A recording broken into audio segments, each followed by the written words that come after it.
In trying to hit my goal and talking about 31 movies all month, it's not hard per se, because there's a lot of backlogged films that I've never talked about as far as the Diary of a Cinephile goes. And I'm going to bring it back about a decade, no, a little less, about 9 years ago, to a film called Incarnate. Now, I understand that this isn't probably the highest leveled film when it comes to cult status in any capacity. I feel like most people actually don't find this movie enjoyable. I tend to disagree just because I find its premise unique, even though its plot is kind of cookie cutter. You know, when you're talking about horror films, you're going to run into a lot of cookie cutter shit. You know what I mean? Like, it's going to be a lot of stuff that's very similar to one another. There's only so many things that you could do that you're not going to touch something. You know, it's either a haunted house or a haunted lamp or a haunted car or it's an exorcism. It's like wanting to hate on something just because it's too similar or it's too simple or it's, I don't want to say basic, but it's like I used to have this argument a lot with people in music that like they would refuse to listen to certain bands because they would sound too similar to other bands. And it's like, yeah, but there's only so much music that can be written, and there's only so much ingenuity out there when it comes to writing music, and the same goes with movies, and the same goes with script writing. Eventually, you're going to run into stuff that is unique, but a lot of it's going to be just another version of a very similar story. There's only like, at the very root of humanity and storytelling, there's only like a few dozen very basic forms of these tales that then branch off into different versions of what those tales can be presented as. And Incarnate is just sort of this way of doing a... It's like...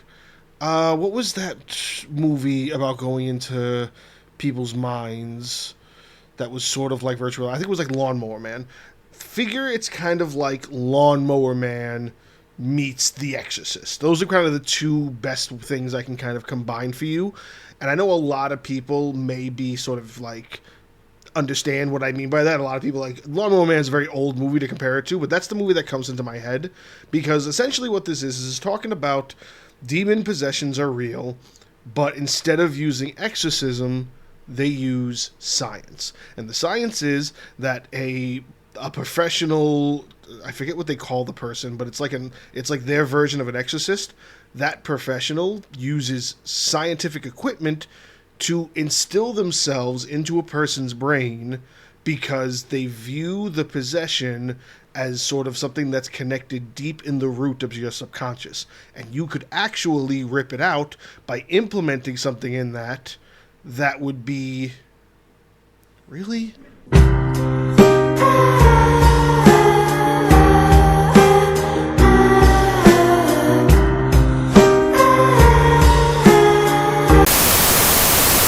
So yeah, that happened. I was really on a roll with talking about Incarnate, and then I got hit with some bogus issue that the camera was having where the battery completely friggin' died. Like, I couldn't even get it charged. So I was sitting here trying to figure it out, and I'm like, I was like 5 minutes into this, and I was like really like enjoying what I was talking about, and I completely got derailed. I'm like so mad about that. And I've been mad for a couple of days now because I had to go and I had to actually order a new like camera battery, but now it's one that just stays plugged in so it doesn't have to recharge. It's just like, it's the one that this camera could use that is USB related. But I had to wait for that to come in for me to sit down and freaking finish this video. And I almost thought, why not just record it all over again? But I kind of like doing things like this because you get to see sort of the little bit of struggles, the little things that I go through on a regular basis, because it seems like there's always something constantly friggin' breaking on me. I might have made this a little too loud, too. Let's lower that just a little. So yeah, I guess we can call this part 2 about talking about Incarnate, although I kind of lost all of my train of things, and I've rewatched the video of where I was, but, you know, it just kind of sucks. Like, it kind of sucks that I've had to redo it all just like this. But, like I was saying, Incarnate is just this really cool idea that I feel like got the shit end of the stick with things. Now, I get that what some people were saying about some of the things that didn't really some of the things it didn't do 100% great in, I do understand. A lot of the things I was reading was that it felt predictable to some people, and I don't know. I hear a lot of things about people saying that they were predictable, or they were able to call it out or whatnot, and I've done it with movies and TV shows sometimes, but I mean, does that really ruin things for you? Like, I don't know if things are really getting ruined for people if they're able to kind of tell where things are going. There's only like a dozen or like 2 dozen actual unique stories out there that people are just keep redoing. Like, what do you think any love story is? It has its roots in things like Romeo and Juliet. Like, nothing is all of that unique anymore. And even when you're able to find things that are unique, I don't feel like certain things should be taken away because certain aspects aren't predictable. Because there's still a core to this that I think is well worth it, and that's in the root of what its premise is. Like, maybe certain things could be a little predictable. Maybe certain things could feel like the pacing is a little off. But the story in and of itself is just, it feels like one of these movies that's the victim of just having a good concept, but having a poor execution from the perspective of where they decided to actually go with the story. Because maybe if the story was done slightly in a different direction, it probably would have gotten a little bit more praise and be talked about for what it's actually worth. Because it's really unique for...